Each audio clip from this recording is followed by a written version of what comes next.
Welcome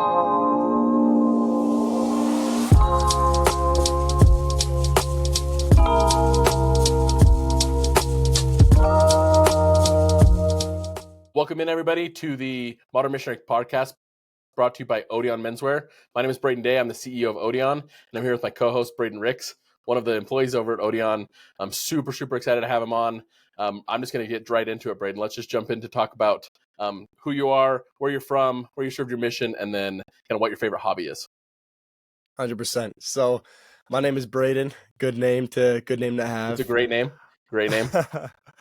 I'm from Harriman, Utah. So I grew up in Florida, and then I moved to Colorado afterwards, and now I'm living in Harriman. Well, now I'm living in Provo, but my home is in Harriman. So where did you go to high school? I went to Harriman High School. Harriman High School, okay. So how long did you live in each of those places? So I was technically born in Utah. So I lived in Utah for the first couple of months of my life, and then I moved to Florida until I was 7. And then I moved to Colorado for another 7 years. And then I've been in Utah since 2016. Okay, cool. So you kind of equal amounts of time almost in each of the places. So yeah. Awesome. From, let us know where you served your mission. So I served in Scottsdale, Arizona. Awesome. So what was that like when you got your call? Like, what were you thinking when that call came? That's a good question. So there's more of like a story to kind of roundabout back into that. So we'll cycle back to that. But for now, when I first got my call, it was, I don't think it was like, I wasn't like disappointed because, Arizona's a state away. And I feel like some people might see that and they're like, oh man, well, like I didn't want to get called to a state away. I'd never been to Arizona, so it was exciting to me. But it was also exciting in the fact that, I get to serve a mission. I wasn't like ecstatic. It wasn't like, oh man, I'm going to the Philippines, or I'm going to New Zealand or Europe or something. But it's like I was still super happy, and I was so excited to serve. Yeah, that's awesome. And I think that's a really good mentality. There's like, the serving was the most important part. It's not like where you go. Obviously, there are places that maybe like excite people a little bit more. Like going to Boise is always the joke that if you're from Utah and you're going to Boise, it's just that close. It's just kind of boring. And Scottsdale, I guess, could be kind of viewed that way because isn't Scottsdale a little bit higher? Like I know Arizona and kind of that northern Arizona part in general is a little higher population of like concentration of members, but isn't Scottsdale like even more? Scottsdale has a decent population of members. I'd say the most member populated part would be like Mesa or Gilbert. The Mesa area is still more. Okay. I've always kind of wondered what the kind of percentages look like there. So cool. So before we jump into like all like really getting deep on the mission stuff, I still kind of want to understand, introduce you to our listeners in terms of like your favorite hobbies, like things you like to do. So let's go into that. Yeah. So I like to do a lot of stuff outdoors. So I'm a big fan of pickleball, and we've got some 4-wheelers back at home, so I like to drive those around. I like to go on hikes. I like to do a lot of outdoor stuff. Awesome. That's awesome. Did you like do any sports, or is it more just kind of like getting outdoors?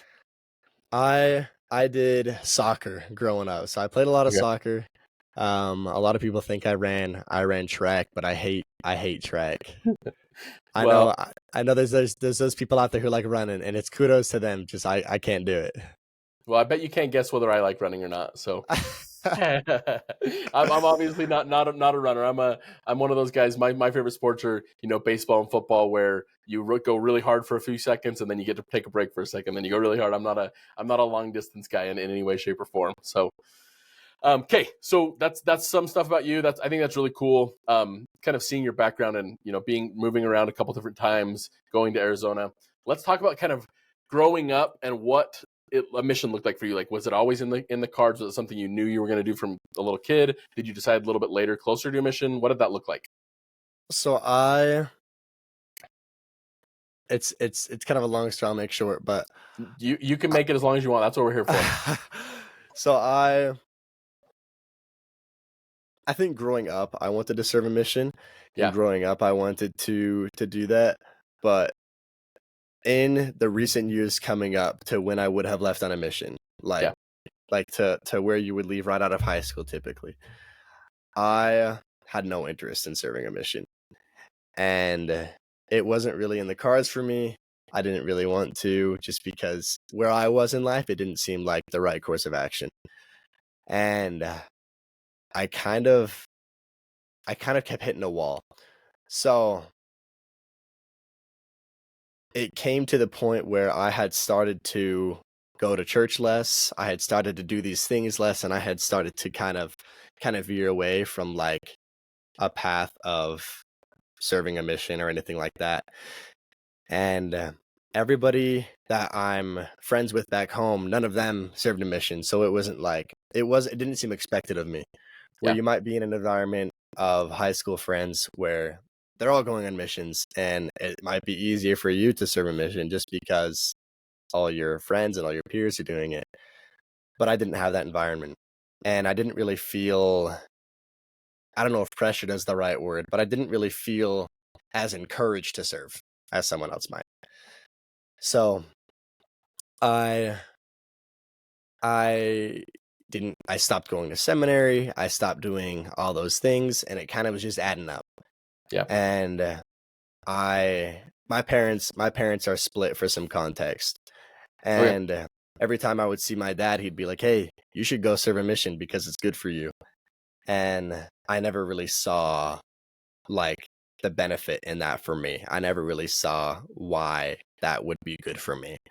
So I continued to kind of avoid it.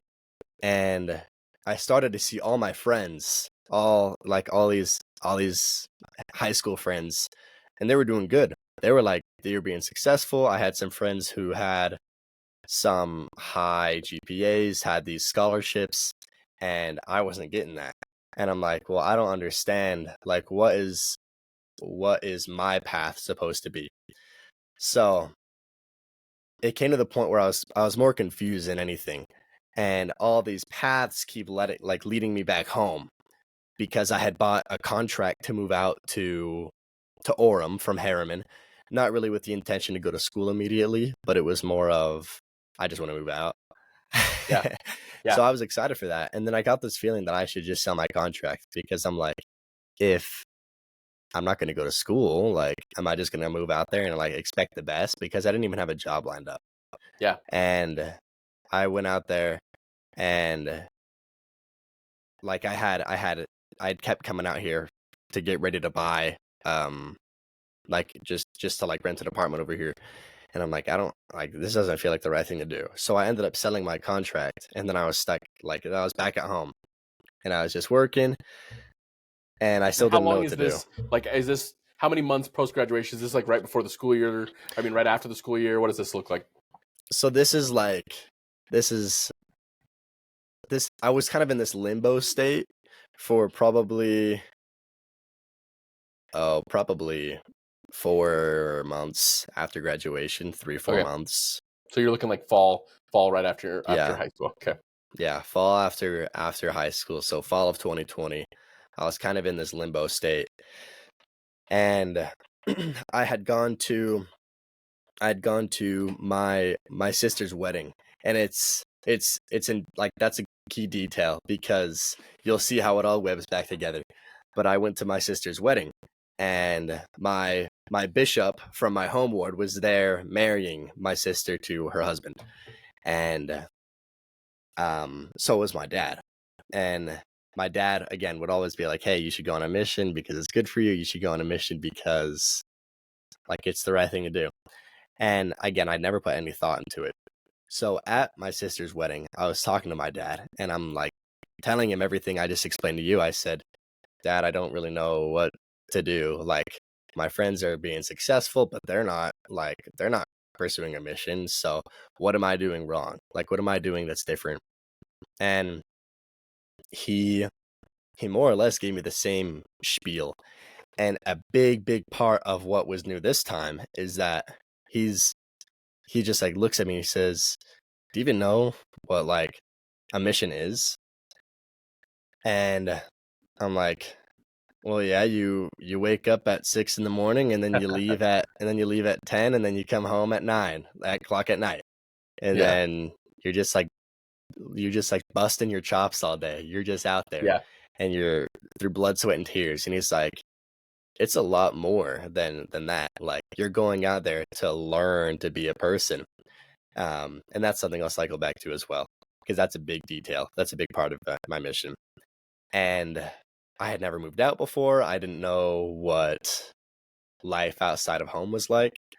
So I was just hearing him out for a second, and I kind of thought about it, because in the past I had never thought about it. So I was listening to him explain that the mission is like, it's fun. It's not just going out there to just like work your butt off. Like, it's fun. And I agree with that. It was so much fun. It was it was so much fun. I loved it. But for a second, I legit thought about it, because the other 100 times I had explained it, I just ignored him. Yeah. So I got a quick clarifying question just on terms of like your parents and kind of how that worked out. So were both parents like active in the church at that time? Like, how did that work in terms of dynamic? Like, did you feel pressure? Because it sounds like your dad was kind of like inviting you. Like, was your mom kind of hands off? What did that look like? Just because I think there's probably people that are listening that are going to kind of have similar situations. They're trying to make these big decisions and what to do with it. And so I'd love to kind of hear what that felt like from your side. Yeah, so both of my parents remained fully active after they had split up. And I'm glad you asked, because before they had divorced, my dad was more the one that was pushing me to like do the things I'm supposed to do, read my scriptures, go to church, go to seminary. So I feel like I really did see it as a way out when they had split up, to like kind of like separate, to kind of like back away and kind of think, am I doing this for me, or am I doing this for my dad? Like, is my dad making me go to church, or do I really want to get up and go myself? Yeah. Okay, cool. Yeah. So kind of now you're in that spot. Your dad has kind of encouraged you. You finally maybe opened your heart enough to kind of listen to him for a second. What happens after that? So yeah, jumping back to that, again, this is at my sister's wedding. Like, what an obscure place. But before it's even started, and we were talking for what felt like like legit 5 or 10 minutes, but it'd been almost an hour that we were talking about this. And I remember this so vividly. I just like kind of stepped back, and I had like looked up, and I was like looking around, and the most unexplainable, like the strongest feeling I've ever felt in my entire life. Like, it was legit. It felt like feeling the Spirit for the first time ever. Yeah. Because before, I didn't know how to recognize it. And the strongest feeling I had ever felt, just so undeniable. I felt that. And it was like blinding. Like, I couldn't think about anything else besides serving a mission. And to this day, it's just like the most powerful feeling I've ever gotten in my life. So, like, in the moment, I was almost brought to tears, because it was it was such a crazy feeling that I couldn't deny that. And conveniently, my bishop was there to talk to him about going on a mission. So I'm like, there's too many pieces that have kind of like tied together. There's too many like a web of a network that's all like pieced to this very moment. And I'm like, this is too coincidental to make it like, to have it be just ironic or just convenient. Yeah. So do you feel like in that moment, like, was that like, okay, I'm going, or was that like, hey, I really need to start thinking about this? In that moment, it was like, I'm going.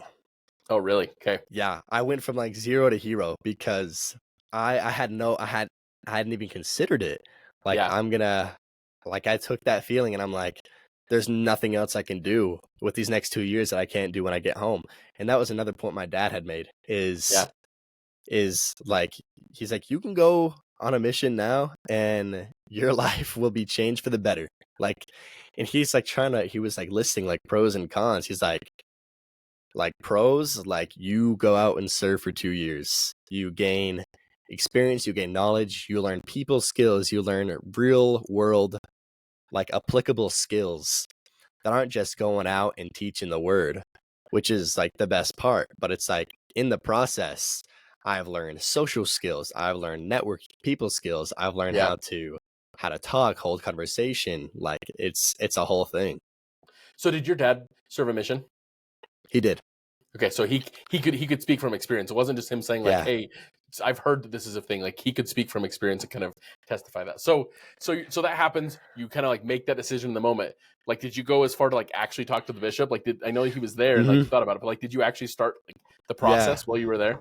I did. I went up to my bishop after it was all said and done, and I'm like, and he had tried talking me into it before because he knew I wasn't going to church as much, Yeah, and it definitely caught him off guard. I went up to him after, like we're wrapping up, we're cleaning up. I said, "Hey Bishop, like one quick thing, like I want to go on a mission," and he just like takes a step back and he's like, "Okay," he's like, "Yeah, like we'll get it set up." And little did I know, he had gotten released like a few weeks later, like a week or two later. Oh, really? And he was like a driving force for me because he was like such an inspiration and he was always so upbeat. He was such a great guy.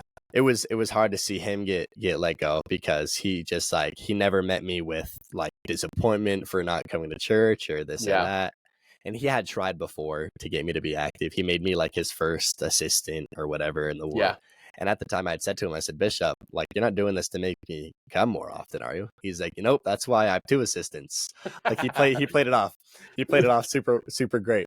So I know he was caught off guard, but he was able to set me up with the next bishop Yeah, to get me ready for the mission. But I know that he was there at the right place at the right time, the right person, the right bishop to talk to about this because I was so familiar with him, comfortable. He lives 5 houses down from where I live in yeah. Harriman.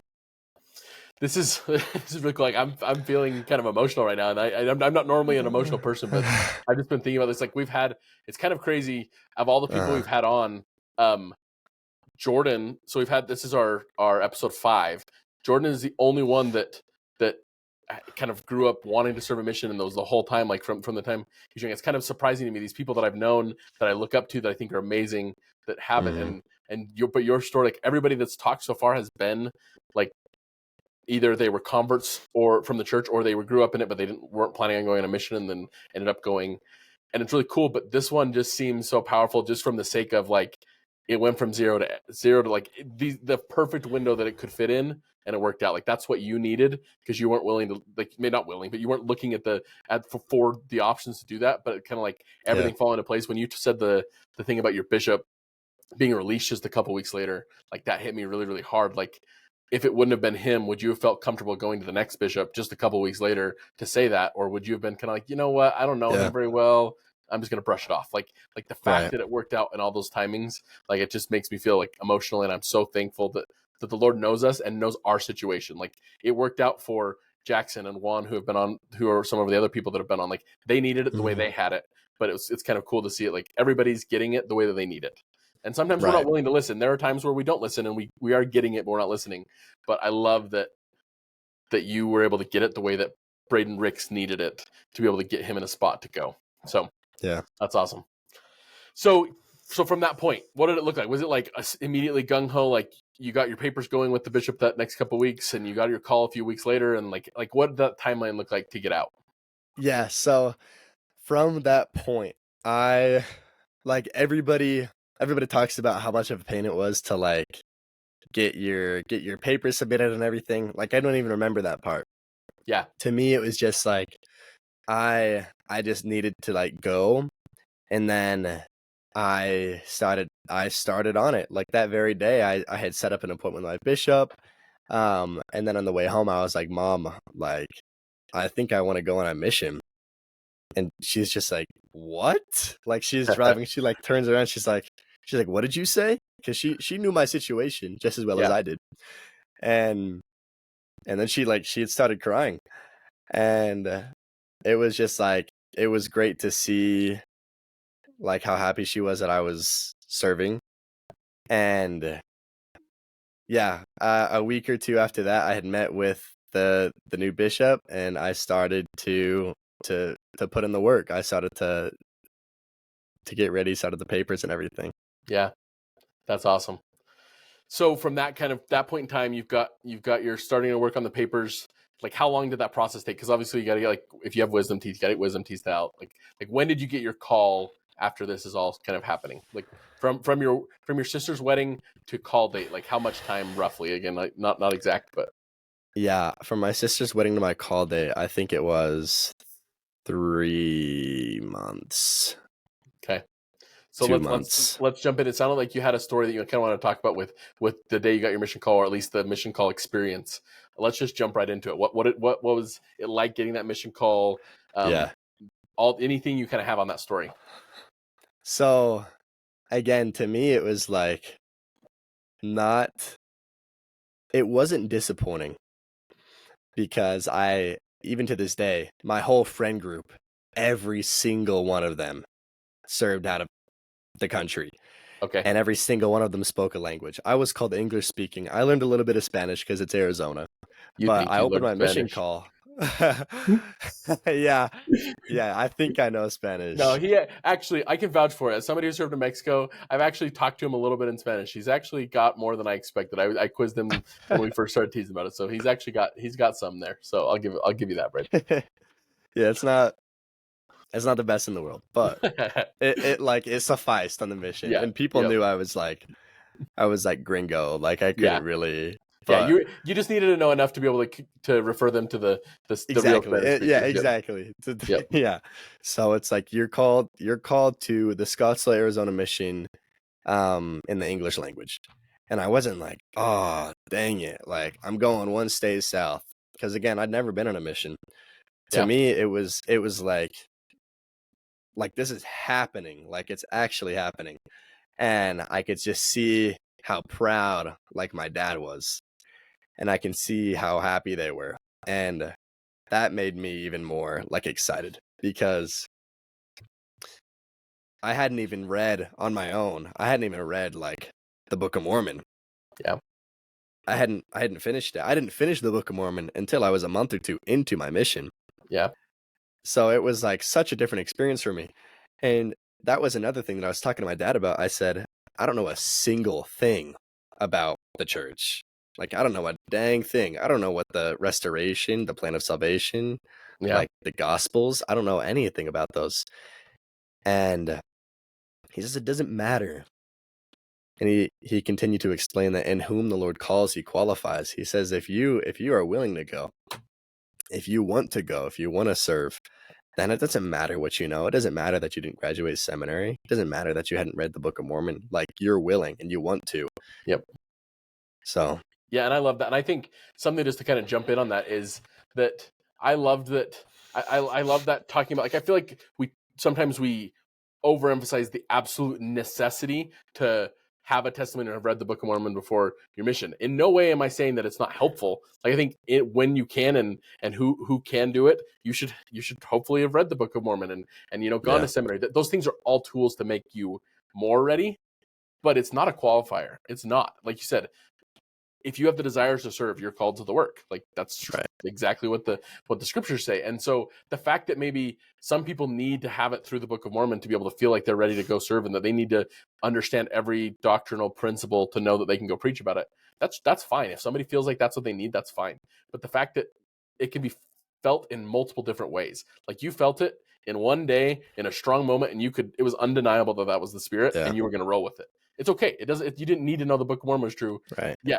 That doesn't mean you don't need to figure it out over your lifetime and kind of keep going on that. But it's okay that like it happened the way it happened for you. And I feel like any of you that are preparing, any of the listeners that are preparing, and you're trying to decide if you're ready or not, or how it's going to work out, like put in every ounce of work that you can, but you don't need anything more than the desire to actually be qualified. Like if you have the desire, the Lord can shape you and work with you, and you'll make it work, and He'll make it work through you.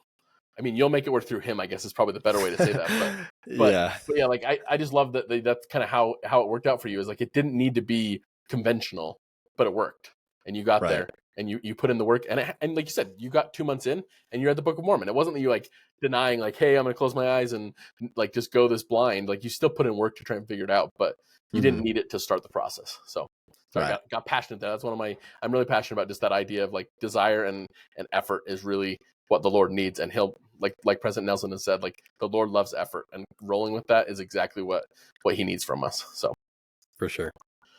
Awesome. So we've kind of talked about like what got you there. You got the call. Anything really do you want to share in terms of like what was happening from the time you got your call to you left, or you just want to jump into kind of what happened, your first week out in the field? Nothing crazy. I mean, from the time I got my call, it was just like just getting ready. Yeah. So nothing, I How guess long of nothing too gap did you have? crazy. Actually, I should ask that. Like from the time you had your call, was it like a month, 2 months, 4 months, 6 months? Do you About remember? 3.5, 4, 3.5. yeah. Okay. Because So enough I time that you had started some time to. mid-February. Yeah. Okay. Awesome. So let's go through this. I think it's awesome. I love kind of hearing like the first day, first week on your mission, kind of what it was like, because everybody's different. Like I get to Mexico, and I don't understand anything. The food's different than I expected. Like it just was like a total cultural shock. But like to Yeah, understand like how it's like in different missions. What was that first day, first week like for you once you got in the field? And this is early 2021 now. yeah. Okay, so you're kind of coming off of COVID, but are missionary restrictions still in COVID? Like, how is this all working in terms of COVID and missions? There were some. So my mission, the capacity is typically 150. We were at 250. Okay, So just because you had all the stateside missionaries that we had had come all the home reassigned. and reassignments and stuff. Okay, Yeah. So we had all the reassigned missionaries, and it was just like it was crazy because my mission president didn't really know how to juggle it all. yeah, Because he himself was ET'd into the mission. He had a 2-week notice. So he was notified, and he says, like, it was someone from the 12, I think it was Elder Anderson, who was like, hey, in 2 weeks, because my last mission president, who I'd never met, was having a lot of health issues. So Elder Anderson calls my mission president, and he says, hey, in 2 weeks, we need you out in this mission as the mission president. So I that's didn't great. really So have enough. was he a mission president in another place that got transferred, or was he like brand new, like hadn't? Okay, He was a like a BYU Institute professor. Hmm. So yeah, That's crazy. yeah. So he didn't really have any. Not really. He didn't have any mission leadership experience or Yeah, and mission he didn't. experience at And all. I mean, they get like that. I don't know how long. I think it's about a month, like from June to July, that they usually have the whole training and they go through the whole thing. He Yeah, didn't get that. It was just a crash no, course, he got like none of it. go and do it. So And like go. they, Oh yeah, keep going. I was just gonna say they had submitted papers to go on a senior mission, but they wanted to go, I think, to Maine to be like family history consultants. Hmm. Like nothing too crazy. But Yeah. yeah, they really got thrown in the ringer. So how long had they been there before you got there? Um, I think 4 or 5 months. So they were kind of hopefully like So kind of like in a the swing decent of amount of things by the time. time you got there. Yeah. So yeah, let's talk about like what was it like when you got there? What was the experience like? What happened the first day you get to the field? I'm sure you remember it because I remember mine like it was yesterday. So Oh yeah, 100%. It was bizarre. It was just crazy. I was super shell shocked because it felt like a new country to me. I'd never been to Arizona before, and yeah, Arizona's different. Like the landscape of Arizona is different, and 100%. And the houses, having lived in like everything about Arizona, like honestly, it's even though it's like so close to us, like the way they do yeah, like the Southwest houses look different. The roofs, like that's the thing I always like to tell people is like just because Mhm. you're not going to a different country or speaking a different language doesn't mean things aren't different. Like we all grow up in Right, different subcultures, even, and so yeah, it kind of yeah, testifies to that. So yeah. It was strange. Like there's no like their winters are green and like nice and perfect, and then their summers are a nightmare. There's summers you don't really want to be there anymore. It was so hot. But the first day was kind of just like I explained it by being kind of like picked up and then just like dropped. And then I'm just like I landed and I'm just like so shell shocked and taken back because I'm like this is the next 2 years. Like mhm.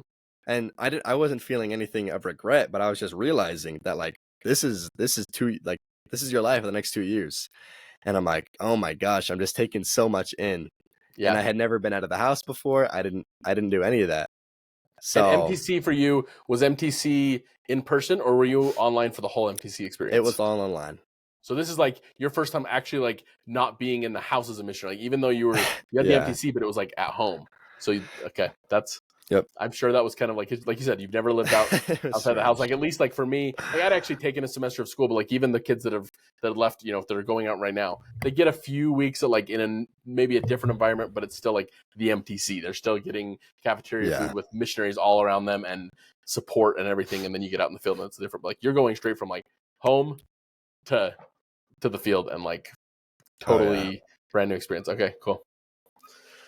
So with that, that the kind of shell shocked, what's kind of happened? Like, what would you say, like the progression of like how your mission went in terms of like how like hard, and was it hardest at the first, at the end? Like, what were your kind of challenges and struggles as you first got there, and then kind of how those changed and rolled over different times of the mission? Yeah, so up to I'd say a year of my mission, I don't think I was the most like obedient missionary in terms of rules or anything like that, because I'd had that experience to go on the mission, but I still didn't have any mission experience. Yeah. So I had gone out there and I was just like so confused because I had all these things to learn and I had all these things to pick up. But it came so much easier than I would have expected, like the mission knowledge and what to teach and what to say and what to do. And I feel like I already kind of had, like, I wasn't, before my mission, I wouldn't say I was like quiet. I just didn't have like social skills. Yeah. So I was still forward, but I didn't know how to I didn't know people skills. Yeah. So a lot of it was learning that. And I would say the most difficult part in the beginning were like the hard days. There were days where we'd have more planned, and then there were days where we had less planned. And the days, this is another thing that came to my surprise, is that I was like, I'm gonna use the time that I have, like, not in lessons, to just like relax. Like I'm gonna relax with the time I have to relax. And a lesson I learned quickly was that if you're struggling as a missionary, then work harder. Yeah. Like if it's difficult, then do more. Yep. And I picked that up. I learned that real quick, but I didn't apply it. So it came as knowledge, but it wasn't wisdom yet. So I started to realize about 6 months into my mission, took me long enough, that like I need to be working hard if I want to like feel fulfilled and enjoy my mission. Yeah. So what was that transition like? Like how, once you started doing that, like what changed? What were some of the feelings of like, okay, I'm putting in the effort now, and kind of how that changed the trajectory of your mission? So those about 4.5 months into my mission is when I got transferred for the first time. Yeah. And my previous 2 companions, they were fun. I loved them, but they weren't like strict on me. Yeah. As like a new missionary. So I had gotten transferred to the mountains, and I was about 4.5 months into my mission. And this companion, immediately, I was not really a fan of. Yeah. And it was like hard because I had spent those last 4.5 months not stressing super hard about like teaching or like finding things to do or like necessarily learning everything that I need to learn. Yeah. And then this new companion was like, hey, like, we're doing this at this time. We're going to go do this at this time. We're doing this at this time. And I was just kind of like bugged by it. And just because I wasn't familiar with that form of missionary work. So it wasn't until about a transfer with him, and we had spent 2 transfers together. It was like a transfer in that I kind of like started to become a little more acclimated to it. But I wasn't really grateful for him as a companion until after he was transferred. And then my next companion came along, and I was like, man, like that last guy was great. not to diss on the new guy, because I liked all of my companions. Yeah. But everybody has a different way of working. Mm-hmm. So between that 4.5 month mark into my mission to like the 7 month mark, 6.5, whatever it is, 6. But that time I was like, it was like kind of like a big driver for me. Yeah. Because I was being pushed from where I was, that like when he left, it was like it kind of died down a bit, and I realized how much more enjoyable my mission was if I put in the effort. Yeah. And quick note on the companion thing. We've said this a couple times with the other guys too, but I feel like that's the one of the biggest things you learn as a missionary is that if you don't like your companion, wait till your next one. Not because you're not gonna like the next one, but you start realizing all the good things you have. Like you don't realize what you have until it's gone. You know, the grass is always greener Right. on the other side, and then you get to the next one. You're, oh, I guess he has struggles too, and he has issues that I don't like, and like just learning to be a little bit more patient with them. Like I didn't do that as well as I wished I would have. Like being patient with my companions and seeing what the good they had in them. I was always kind of maybe finding ways that they were bugging me until it kind of started clicking and I got enough of them. I'm like, okay, this isn't going to get that much better. Let's just figure out how to love these guys and do better on it. So yeah, that's so going from that, like, what would you say, like overall whole mission wide, like what was your biggest struggle on your mission? Like what was multiple struggles that you struggled? Like if you just don't have one, like what are a couple different things that you struggled with that like really challenged you and maybe like humbled you into a spot where it sounds like, I mean, the last experience you talked about, but like there was things that your companion one kind of maybe humbled you to the point where you're like, I need to work harder. Like what are other things that humbled you? Because that was something that happened to me, is like over and over again, I thought I'd had it down, and I'd get humbled to the point where it's like, okay, now I need to rely on the Lord. Yeah.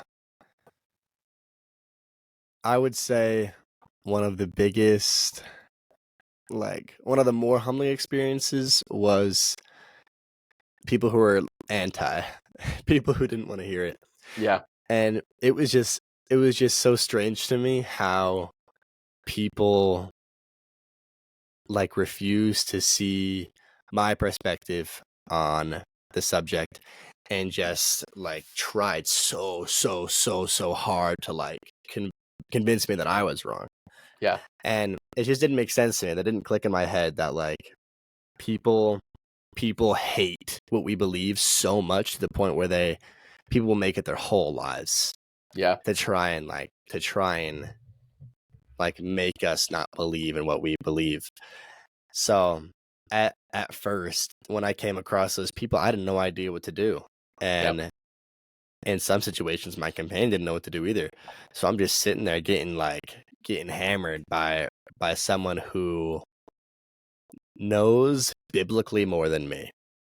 Because again, I wasn't experienced at all going into the mission. So when I heard people giving out like anti or like hate towards the church, it never swayed my perspective. I never like took what they said and I was like, oh, maybe they have a point.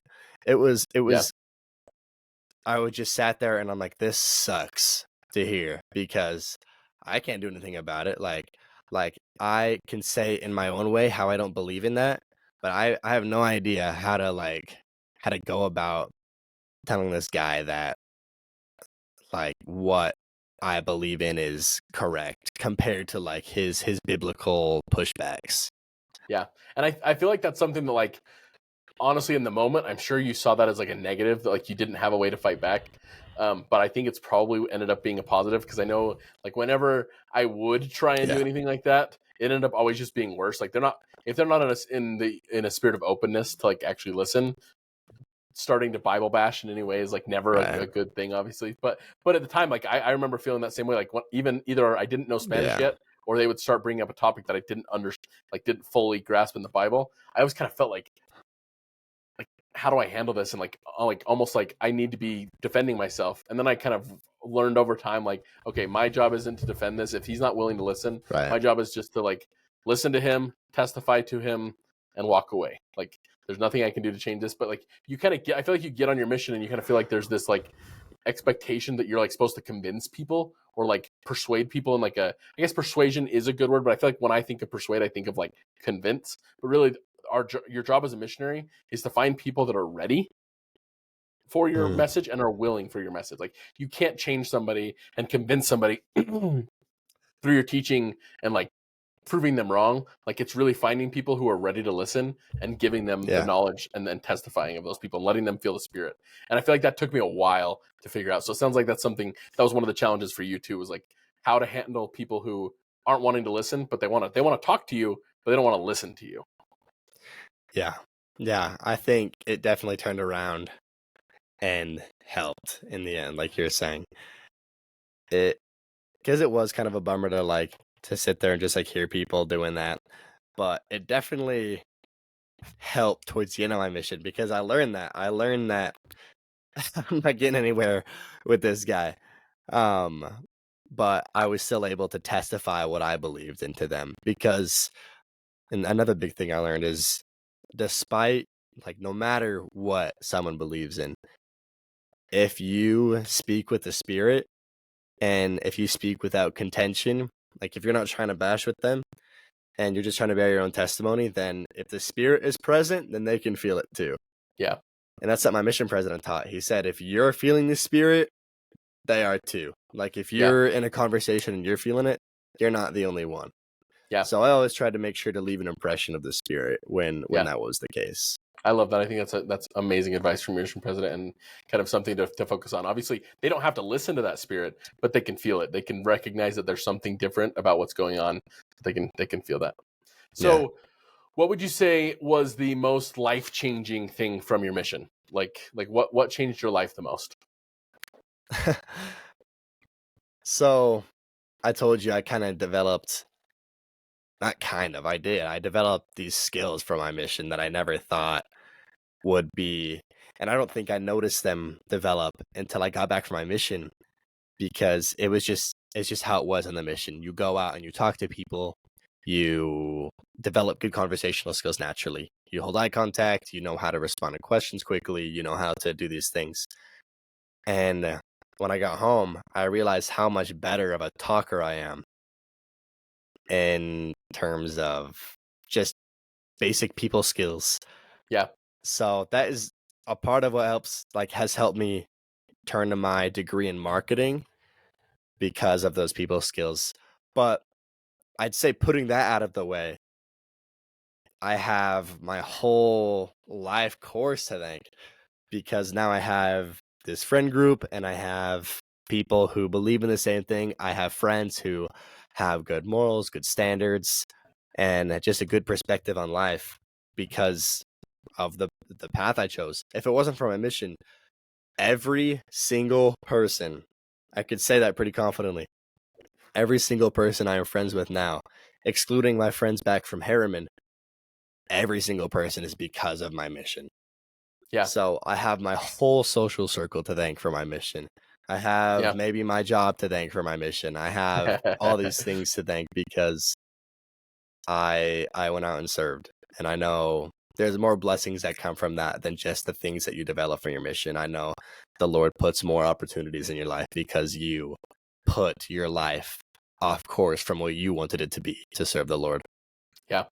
I love that. And I think that's super important. And I think it's good to kind of hear, obviously, and I'm sure you can expound on the spiritual side. You obviously developed spiritually on your mission. There's no, unless you're purposely trying not to, there's no way not to develop spiritually. But some of the more temporal side of things or setting yourself up for life type of things are definitely things that can kind of change your life there. What would you feel like your relationship with Jesus Christ went from? Because it sounds like, pre-mission, it was I want to serve a mission. I feel this overwhelming spirit. You probably didn't have much of a relationship with Jesus Christ. What did that change? How did that develop over your mission? My relationship, I always knew that the Lord suffered for our sins, and I always knew that he was I always knew that he was on the earth, and I knew the basics, the basic things he learned. But it definitely felt like more of a relationship that I gained while on my mission because I didn't only hear those things, but I was learning of those things. So I became a lot more aware and connected to the fact that everything I have ever, am doing, will ever do in my life, the Savior suffered for. Yeah. And learning that connection helps me. It puts it into perspective that it's no light subject. Yeah. It is because of Jesus Christ that we can return to see our Heavenly Father again. And it's because of his sacrifice. So gaining that perspective, an eternal perspective, I love talking about that on my mission. But an eternal perspective is one of my biggest takeaways from any lesson that I ever taught was this life is not it. There's so much more. And understanding what our Savior has done for us builds on that eternal perspective. Yeah, I love that. And I think something that I've loved in, even President Nelson, not in this most recent conference, but the last one was in the Think Celestial. Like, I think that's what he means by that is eternal perspective. Like, if you're thinking celestial, you're not thinking about what I need today. You're thinking about what the eternal perspective of what's happening. So, I think that's something that helped. I feel like I learned that a lot on my mission is like looking at it the long term rather than just looking at it what's happening today. So I think that's awesome. So to wrap kind of things up, I'd love to kind of start going on this. I want to hear from if and I'm sure you kind of deal with sometimes at the store when you're working with missionaries, but like if you could give, let's say it's a little brother, it's a cousin, it's a nephew, somebody that you are close to, like what advice would you give them before they go out on their mission? Advice I would give before serving is to not stress yourself out too much by preparing. Because there's people who like lock in before they go, and it's good to do that. It's good to prepare for your mission. Like you want to be prepared, to serve, but don't worry about it too much. Because as long as you're doing what you're supposed to do, as long as you're trying to make an effort, as long as you're putting yourself out there, then like you'll be ready to serve. And the amount of experience I gained just in the first couple of weeks of my mission was like crazy big. Because again, I didn't know anything. So any experience was a lot. But I wouldn't stress as much as you think you should. Yeah. And I honestly, I'll second that. In terms of like, I hope it's not coming across to the listeners that like we're saying like, hey, you don't need to worry about it and don't prepare. Yeah. Like definitely not the case. But like as somebody who, and I've shared this on the podcast a couple episodes, that I dealt with scrupulosity, which is basically OCD, religious OCD. And so I was kind of the one that was like overly nervous, like trying to do every single thing I could possibly do to prepare. And I feel like although it was good for me and there were certain things about that was great, I wish I could kind of enjoy the process of getting ready and enjoy, doing some of those things and not being so nervous about it and being more excited and more easy on myself, like knowing that like, hey, I don't need to be perfect yet. And I think that's something that life in general is about. Like we're all going to make mistakes. If we weren't supposed to make mistakes, we wouldn't come here. Like that's the literal purpose of coming to this world, in my opinion, is to come here and make mistakes and learn and grow and use the atonement. Like that's the only way we're going to get to be the potential that Heavenly Father has for us, is to be like Him. Like we can't do that by just checking every box. Obviously we want to try and check boxes, but we're going to fail, we're going to fall. And same thing with preparing for a mission, same thing with life. Like it's okay. Right. Keep working, keep picking yourself up, and keep rolling with that. And so I love that last piece of advice. And thanks for sharing, Brayden. Thanks for jumping on. It's been super, super awesome to have you.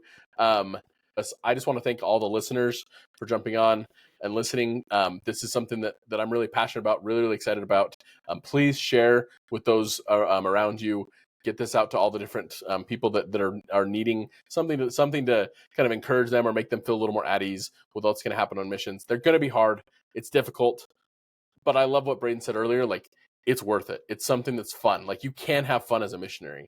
It's not all hard, but it's also not all easy. And I think knowing that you're going to have some of both is super, super important. So we're super thankful to have you here and share this with whoever you feel like this could benefit and help. We're thankful for the listeners that do listen now, and we'd love for you to share and like and subscribe to the podcast. Just a quick reminder, my name's Brayden. I work at ODION Menswear. We outfit missionaries. We've specialized in it for 12 years. We've helped way more than 20,000 missionaries. We love helping missionaries. We'd love for you to come in. We do a free missionary gift where it's a free shirt and free pair of socks just for having a mission call. So make sure you swing by and get that mission call. It's something you want to show appreciation to missionaries. And also, it's a big decision to serve a mission. And it's a big decision to buy clothes for your mission. And so we believe really strongly that, like, we want you to feel confident in your decision to buy missionary clothes.